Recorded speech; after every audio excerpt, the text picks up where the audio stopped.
We're at Wallace Wade Stadium, Durham, North Carolina, where Saturday night Virginia Tech and Duke meet in ACC football. It is our Bojangles game preview. Be sure to stop by the Blacksburg, Christiansburg, or Radford Bojangles next week before the UVA game to make your tailgate legendary.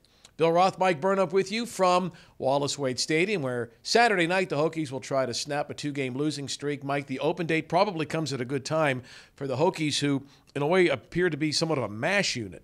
Yeah, it's kind of rare to have a second open date, but they did get one. It came at a great time.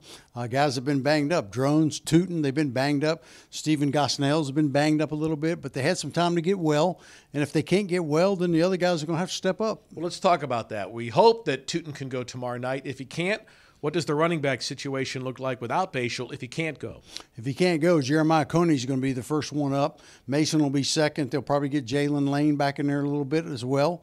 You'll just have to kind of put them together and see what they have. Meanwhile, if Kyron Drones can't go Saturday night, we'll see Colin Schlee again.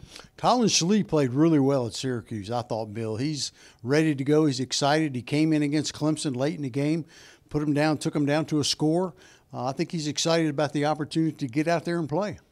Now let's get to our Bojangles keys to the game. And if you look closely and you follow it, the Duke is creating an awful lot of turnovers. In fact, 14 turnovers in just the last 4 games. Mike, they've caused more fumbles than any team in America. It's amazing, Bill, what they do, how they create those. They're really good at that.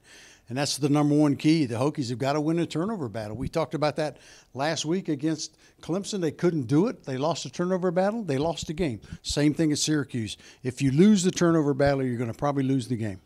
That's probably the number one thing for this game Saturday night. All right, how about key to the game number 2? Number 2, you got to be able to run the ball. They couldn't do it against Clemson. Tootin had 4 carries in that game. Coney had 0 carries. So Drones got a few, and then obviously Colin Schlee was the leading rusher, I think, in the game. So you got to try to establish a run, keep some drives going, maintain, try to stay ahead of schedule, and don't get behind the sticks. And if you can do that, then you keep their offense off of the field. And third, and this is something that Mike and I have been talking about an awful lot, and that is third down conversions, both offensively and defensively. That is an area where Duke really excels, third down defense, and it is an area where Tech has struggled. They really have, Billy, and that's the thing. They call it the money down for a reason. That's where the money is. I mean, they were 2 of 14 on third downs against Clemson. That's not good enough to beat anybody. So they're going to have to keep on schedule, stay out of those third down and long situations, and then they got a much better chance to convert those third downs and win the game.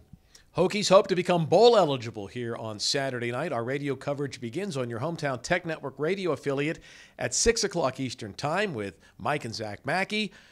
Kickoff is set for 8 o'clock. Listen on your hometown Tech Network radio affiliate, on Sirius XM satellite radio, and, of course, anywhere in the world on the Hokie Sports mobile app.